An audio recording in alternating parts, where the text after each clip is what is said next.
So today we're going to talk about Christmas trees, and I have 4 options for a more sustainable Christmas tree this year.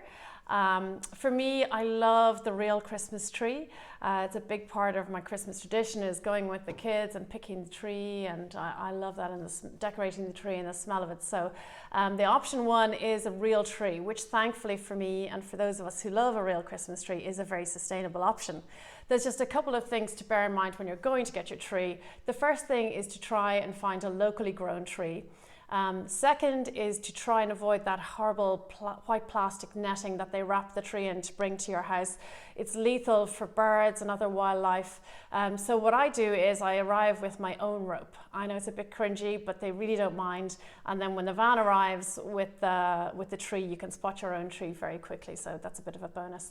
And the third thing on the real tree is to make sure to recycle or compost your tree at the end of Christmas. So a lot of the local authorities offer a free service or arrange for somebody to pick up your tree for you.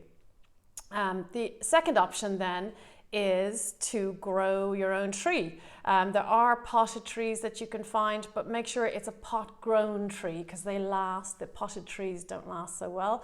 And you can have that in your house for about a week and then put it in the garden and have it there for next year. You can buy grow your own tree kits. So for example, Reusey do one. I think it's about €28.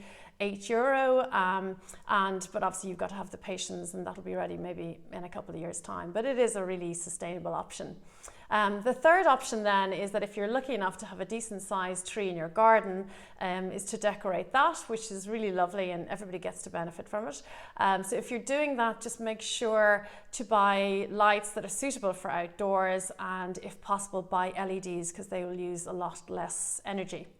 And the fourth option, especially good for people who might be living in an apartment or where space is tight, you can buy a DIY Christmas tree, which is made of cardboard, and the kids can decorate it and you assemble it, and obviously it's very easy to recycle after Christmas. And again, they're available on Reusey too, about the same kind of price, €28. So that's a really nice option if you're tight on space, and it's very sustainable. So they're the 4 options for Christmas trees, and good luck with your Christmas tree hunting if you haven't gone already. Next week we're going to be talking about planning your food for Christmas. So see you then.